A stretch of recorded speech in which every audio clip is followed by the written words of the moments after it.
Assalamualaikum warahmatullahi wabarakatuh. Perkenalkan, nama saya Putri Ardina dengan NIM 1205012383 dari kelas Granada.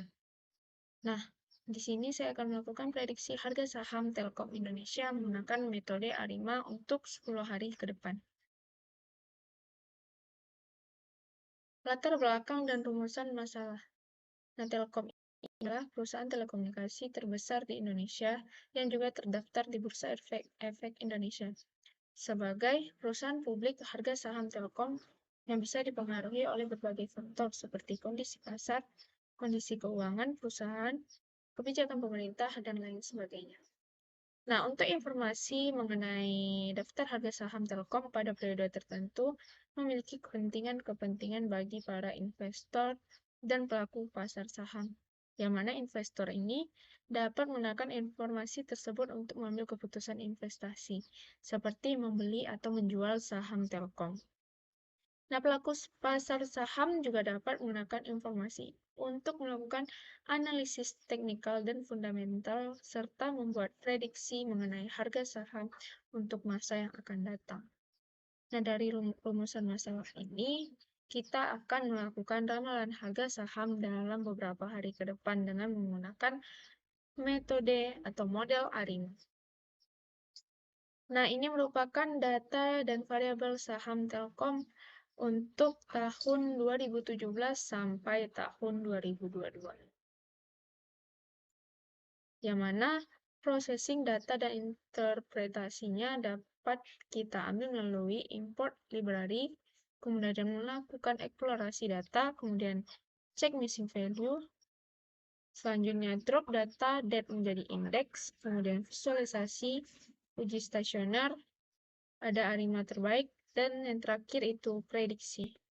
Saja kita jalankan.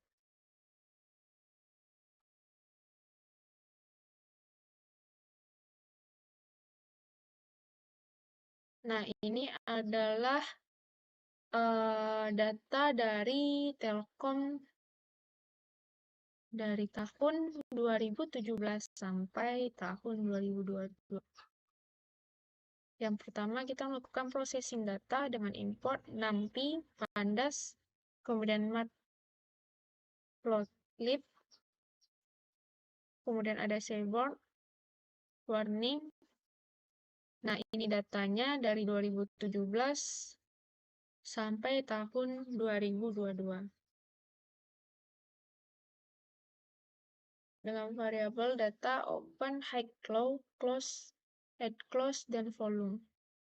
Selanjutnya kita melakukan eksplorasi data, yang mana datanya dari data open, date, tanggal, open, high, low, close, dengan melakukan cek missing value. Selanjutnya data ini kita cek kembali missing value-nya sehingga data yang kita butuhkan itu adalah data dan close. Nah, untuk selanjutnya kita akan melakukan menghapus data kosong di variabel close. Setelah kita hapus, kita kembali cek missing value. Nah, ini setelah datanya kita hapus, ada date atau tanggal dari 2017 sampai 2022. Selanjutnya, kita melakukan ubah tanggal menjadi indeks. Data, date atau tanggal, kita ubah menjadi indeks. Nah, ini setelah kita ubah menjadi indeks, dia akan memanjang ke kanan. Ini 2017, kemudian yang di bawahnya adalah 2022. Dia sudah diubah menjadi indeks. Kemudian data yang sudah kita ubah menjadi indeks ini, kita melakukan menginisialkan variabel close sebagai data time series.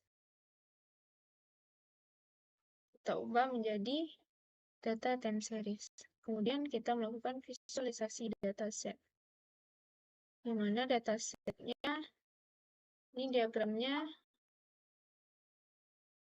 ini untuk harga, kemudian ini untuk date atau tanggal.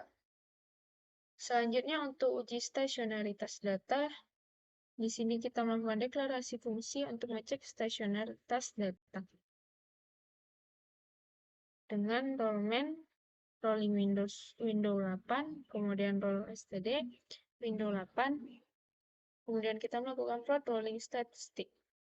Di sini kita dapat ubah warnanya, time series, sini warna biru dengan label original.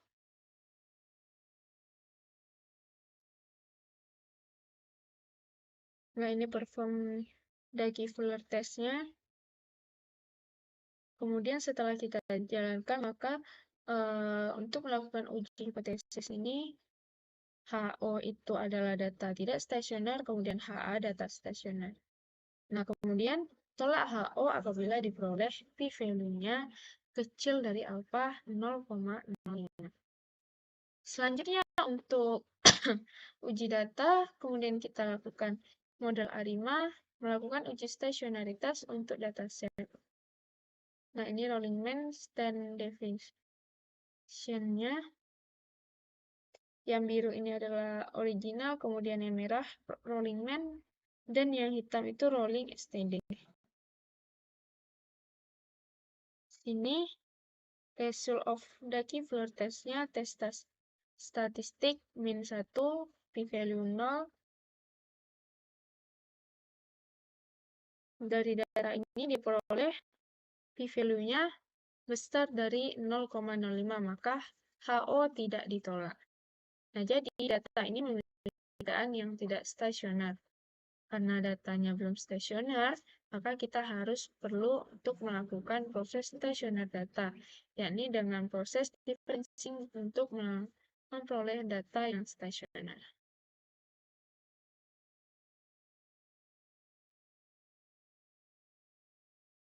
Nah, selanjutnya setelah kita melakukan differencing dan uji stasioner data, maka diperoleh data dengan differencing satu kali telah untuk data yang stasioner.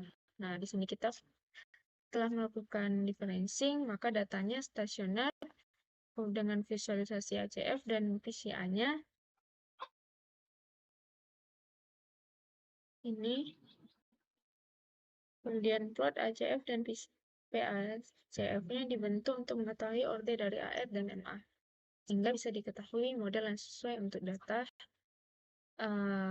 Setelah ini kita melakukan data trainingnya 70%.